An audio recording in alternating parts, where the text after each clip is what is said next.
So the debt ceiling delay looks like it is real. We're probably going to see this roll into next week, maybe actually go into some scenarios on both sides of the negotiation table. And I think this is also going to play into the market. And it's going to play into it in a way that is either going to create an opportunity or we're going to see some sideways action. So we're going to break that down for you guys today, give you guys some insights to where we are trying to trend. And hopefully I think you'll like it. My name is Paul Barron. Welcome back into Tech Path. Before we get started, I want to thank our sponsor, iTrust Capital. Getting into it, there's a couple things you can do with iTrust. This is kind of their how it works. So it's pretty easy. You can actually go in, start a new account. You can roll over one, transfer one.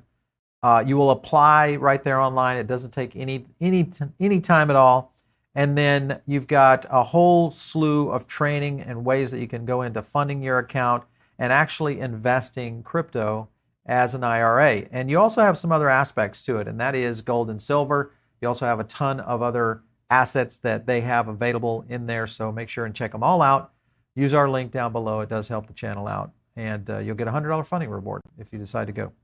So let's get into a few points here today. And of course, I think the debt ceiling is one of the biggest issues right now that is facing, I think, all investors, but more importantly, it's also putting a little bit of a hurdle in front of people who are looking at long-term plans, because a lot of companies, as well as Wall Street, trying to look at doing deals that involve a lot of financing, etc., really relate to how the U.S. government is going to be handling this debt ceiling situation. Here you have a tweet coming in 2023 Memorial Day weekend, crypto pump or dump. McCarthy, of course, set to send the House home without a debt limit deal. So you probably heard me say this earlier this week. I didn't think it was going to happen this week. I felt like this would go right up to the last hour and literally put enough pressure on both sides, because really at this point it's just a matter of who is caving in terms of how this plays out. I want to jump over to Peter St. Onge here. He's been on our show before. He does a little bit here on this, but listen to what he has to say around this. My admittedly unrealistic dream of a default that issues new debt for the widows and orphans and screws China and Wall Street, but it is edging closer to my slightly more realistic dream of just letting the debt ceiling hit so we get a free balanced budget amendment and end the deficits immediately. Of course, the smart money is still on what's always happened, a uniparty sellout that slows the runaway freight train from 80 miles an hour to 79.8 on paper, so they can pump that baby to 90 once the news cycle moves on. Still, every day they're not making deals, and every day the markets notice is a good one. Okay, we'll be watching. All right, so I think his position, kind of interesting, that first of all, I don't necessarily think that will be the scenario that will happen. I think they do a deal, and the scenario he's talking about is both parties are going to give up something to be able to get that done. And then they're just going to, kind of run the throttle back down and start pressuring the markets again. And cycle repeats itself. So this is something that we've seen so many times, that we saw in Trump's administration. We'll see it in Biden's administration. Very possibly we'll see it occur next year in 2024. So this is just a short-term fix for a long-term problem that is probably not going to resolve itself without a cataclysmic event. The block comes in and says, hey, Tether CTO says U.S. default would be unlikely because it would be catastrophic. We've talked about this on the show before. My friend Darius Dale has pretty much said this would be a zombie apocalypse if this actually occurred. It's never happened. And it's the point I made yesterday on the show, is that the amount of good faith that we have around the world, whether you like or dislike the U.S., I know because we have over 100 countries, by the way, now. Oh, we just clipped over 100 countries viewing. So make sure and smash the like. It is and does help us out in understanding what you guys like to listen to and view. But the point is that when you look at the faith of what the U.S. dollar consists of and how the U.S. really does things abroad in terms of funding, doing trade deals, etc., for this to occur, it would really drill down the faith around a lot of countries that might be mid-tier countries that would be looking for an outlet to possibly do trade deals, looking away from U.S. treasuries and looking away from the U.S. dollar because of these kinds of scenarios that could be happening. Because if we do it once now, it kind of opens the gate. It's like, hey, if you do it once, you probably kind of get used to it, which means we could see a lot more of that. So this is a pretty critical situation right now. Nassim Taleb says, so the U.S. hits a funding risk equals Bitcoin goes down. Earlier inflation shows up, Bitcoin went down. How many Bitcoin is a hedge, suckers left? Basically what he's saying is Bitcoin kind of not necessarily the hedge asset any longer, and it's acting a lot like a traditional asset? Love to get your feedback on that. Do you guys think that Bitcoin is starting to move into a new analysis, and because of what we've seen with the banks, obviously the flight of capital going into money market, treasuries, etc., flight of capital going into gold, a lot of people also within the Bitcoin community shifting a lot of US dollars. Is it starting to look more like a traditional asset, meaning less risk, but also much more behavioral in terms of how macro markets apply, much like Wall Street and bonds, etc.? Love to get your feedback. I don't know. I still believe it is a risk asset. I don't know that it's completely detached away from Wall Street just yet, though I feel like it has a lot of parameters that are aligning with what's happening with the traditional markets. This will be interesting to see if this holds true in the next cycle. Now let's talk about inflation a little bit. Germany's recession triggers responses from the crypto community, and of course, Germany now officially in a recession. This is something we've talked about and kind of hit on a few times of whether or not recessions will really happen. Let me zoom in on these notes here. Members of the crypto community were split on the potential effects of the recession on the crypto economy. Remember, Germany is a very pro-crypto community, so it could have an effect on how we see the markets in general. Some believe it's a bullish signal. Others think it might have as much as a desired effect on the space. Further into this, possible interest rates in the country could be brought down to stimulate the economy. This is something that once you do get into a recession, the question mark is how fast does the pain begin? And that is going to turn the tides on how banks and also how lawmakers adjust quantitative tightening or quantitative easing.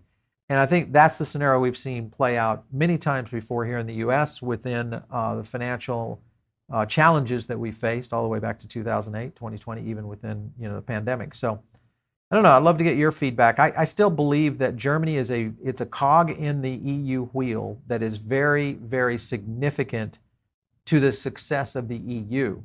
And because of that, and also its relationship to crypto, I think this has a negative effect on overall downtrends for crypto in general. Now, does this, when I say crypto, I'm meaning mostly Bitcoin, ETH. Does this mean that we're going to see a bit of a downtrend on ETH and Bitcoin over the next, say, 60 days, 90 days, as we start to float into this recession? If it continues at the pace it's at, and whether or not we see one actually appear here in the United States, then I would say yes. Because I do not believe it's going to be a flight to safety. Here is a good example. We've showed this chart before. Germany was number 4 on the Bloomberg recession list. Remember, let me zoom up on this for you guys just a little bit. UK was number 1 at 75% possibility. New Zealand, then US, and Germany, and then Italy, Canada, France, basically most of the G20 countries right there. All the way to India, not happening, Indonesia, Saudi. Notice these are mostly BRICS nations right here, guys. Very interesting. Very interesting. Timing is sometimes just odd like that. So if this is the case, maybe the United States is finally at the door of where a recession actually begins. And remember, recessions are not bad because they start to create opportunity. And I know a lot of people say, well, Paul, this is when stocks fall. This is when real estate craters. This is when all these things start to come down. That is exactly right. It's also when millionaires and billionaires are made. You are going to be able to add a zero, hopefully, to your net worth on this next cycle, because this is something unique that has not happened before in crypto. And that is a recession, a halvening, and a political season all at the same time. Imagine that impact on where we'll see finance and investing, especially in 2024, as a great opportunity. So you guys need to be paying attention, because right now, get ready. I think we're going to start to see some value. Now, whether that happens end of year or whether that happens early next year is going to be the big question mark, because timing there will be very critical. This is also when really great investors kind of show their, their true faith in markets, because as they're investing on the way down, they do believe that bottom is going to hit. It's very difficult to catch that bottom. You're either going to catch it on the way down, or you're going to catch it just after it's bottom and on its way up. In the U.S., targeted crypto legislation also could start the ball rolling. This, I still believe, is a bullish signal for crypto in general. Latest writ of mandamus petition has drawn significant industry support, including from the U.S. Chamber of Commerce, the largest lobbying group in the United States. So again, Chamber of Commerce is interested in this because of the amount of potential it has for payments. And payments obviously are going to affect business transactions, Chamber of Commerce, all these things kind of flow together. But that's a good thing, because I still think we're on the right track for going forward with a pretty good potential here when it comes to a regulatory environment, much further than I thought we would be by now, mid-2023. All right, so blockchain CEO says a U.S. default to hit crypto in the short term. He thinks this is going to happen. So it's kind of ironic that you got three different opinions here. Some people saying cataclysmic, some people saying just not a worry, and then some people saying, yeah, it's going to hit, and it would be possibly a short-term effect overall. A couple of points I wanted to draw up. A default would negatively impact the crypto space. I think it impacts everything. Noting that this scenario, along with the threat of recession, would be detrimental to digital assets. If we default, guys, you will see massive drawdowns in markets, massive drawdowns in crypto, and a lot of flight to cash, which will change markets globally, along with the detrimental damage that could be long-lasting when it comes to international trade. Further in this article, so one of the strongest price moves that we've seen this year was when the U.S. banks started failing. You kind of get the picture. So if the government defaults, we'll probably see a quick pullback and then a strong push upward in the crypto market. I don't necessarily believe that would be the case because of the amount of dominoes that would still affect, meaning if we were to default, one, the shockwaves around the world would be massive, and the impact of countries maybe not necessarily saying, I've kissed that toad once, I'm not going back. That could be a scenario that does not allow crypto to fully bounce and come back. So again, you're looking at macro and market sentiment, which is one of the bigger things that, as you guys know, we track here. All right, so we're going to get into some altcoins. Before we get started there, make sure and smash the like button. And you guys, if you are not part of our Diamond Circle, make sure and dive in. We're going to leave a link down below so you can get to it. We do a lot of additional podcasts, all that good stuff. Everybody's been asking me what is and what are some of the tokens that we should be watching for in this next run. Now, most of you will probably say, okay, well, a lot of the typical blue chips, yes. Solana right here is doing something very interesting. They have now integrated the use of ChatGPT for Solana. It's a plugin. This to me is very intriguing because it's going to be able to look at the blockchain and be able to feed data back not only to devs, but also into retail analysis, our own tool sets of what we're going to look at on blockchains. I anticipate we'll see almost every blockchain utilizing AI, dumping their data in it for the use case of being able to for ChatGPT or Bard or any of those AI tool sets to really start to do an analysis on what's happening within the blockchain. This actually could be bad for blockchain analysis companies, because if we see, because remember, on-chain data analysis is one, I think one of the hidden arts of crypto right now, because with enough analysts, you can really start to glean a lot of directional trends towards certain chains, especially based on tokenomics and a lot of the value propositions that many people would look at as fundamentals. But if AI gets involved in this, and if Solana leads the way, we could see a lot more openness around chain analytics and how this plays out. And then you could apply a lot more of what I call open flow data, which is sentiment analysis tools, things of that nature, that could really change the game on investing. So I'm really interested on this one. I'm looking forward for it, definitely. By the way, make sure and drop some questions in over on the side. We'll take some questions today. I know we haven't done it in a while, so I want to kind of get to some of those. Another one I'm watching is, of course, Avalanche, Avalabs, which, by the way, we're going to get Avalabs on the show tomorrow. This is important. You need to watch this episode that we're going to do with Avalanche tomorrow. It's going to be a good one. But they basically announced AvaCloud, which is a Web3 launchpad for deploying and scaling no-code, fully managed custom blockchains. Now, I want you to think about that. And you guys probably know what Wix or Squarespace is, right? That's what Avalabs is trying to do for blockchain Web 2, meaning allowing companies and other blockchain developers to launch with literally no code. That to me is, and you've probably heard me talk about this with John Woo many times, and we get into that because we're talking about for mass adoption, you have to bring Web 2 over to Web 3. And Avalanche has been one, Avalabs specifically, have been one of those companies, one of those projects that continues to drive that message home. Obviously, their deal with Amazon, a big part of that. This, I think, is only going in the right direction. Here's basically their website, launch fully managed custom blockchains in minutes, managed validators, automated blockchain builder, data tools, chain interoperability, all the things that you would want. The fact that they're doing this at scale, the question will be whether or not they can do it, to a certain extent. And they've got a stats board that I thought was pretty interesting. Here's all the subnets right now, and you'll see this. There's DFK, you've got local legends, there's Shrapnel, XP, X Plus, Swimmer. I mean, there's a handful, but what's interesting is the movement right here. If you look back here around March, this was right here prior to the subnet launches, and then the climb that we're starting to see in a very short period of time.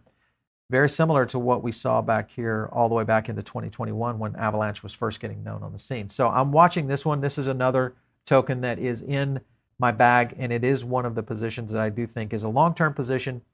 And I'm in and out, as you guys know, when we trade within the mastermind group, or if we're doing it here on the show or putting it in our portfolio. This is one we're in and out of, but one that we are looking at long-term. So a big one. Now, we're going to be doing a video tomorrow for you guys because everybody's been asking what kind of plays can we make here in these markets when Bitcoin and ETH and the blue chips are kind of sideways down, sideways up. We're catching a few wins here and there. If you're in our mastermind, we've caught Render. The other one that we kind of identified, well, not kind of, we identified yesterday was Over. And the reason was its connection to VR. VR tokens are going to be a big factor here. Now, remember, we did a big video on this yesterday. It was the Apple special event that's happening on June 5th. This is at the Worldwide Developer Conference. I believe this is where they drop their first VR headset. And if they do, this will change the game for a lot of gaming industries, Web3 gaming, NFT usage, integration into Web3, utilization of phygital digital, and how we'll see all of this migrate to possibly a device that is and could be the next iPhone event. Now, I know that's a big statement, but if you just step back and think about Apple, if they are going to be the next, continue this, this juggernaut position that they have in the marketplace in terms of hardware, they need another big hit. The watch was a great hit, but that's their last kind of little boy wonder that they've had. This would be huge because this potentially changes the face of computing. And the reason this is important is because of the VR related projects in crypto and blockchain, Web3, that will be affected by this. So stick around for our video tomorrow. Kyle and I are going to be doing that probably over on the Metaverse set. And we're going to do a full rundown of Metaverse tokens to watch. Don't forget, Over was the one we looked at yesterday. I'm going to go to the 4-hour right here just to give you guys a little bit of a run-up over the last little bit. Here was the little bit of a run-up. We had that dip and then another little cycle right back up here to 71 cents. But right there was that high at almost 77 cents that happened on Tuesday. So again, this is one I'm looking at along with a handful of others. So make sure and stick around. We're going to be looking at a lot of different VR tokens and projects that could be potential early runners along with what's happening in the early stage business of hardware as it relates to how this integrates into software and use cases. So that's the big thing that we're going to be looking at tomorrow. All right, we're going to take a look at the, I think we've got the poll coming up, right? Yeah, let's take a look at the poll and then we'll get some questions over here. Will crypto markets crash tomorrow? All right, so everybody's kind of thinking this is going to hold. Interesting.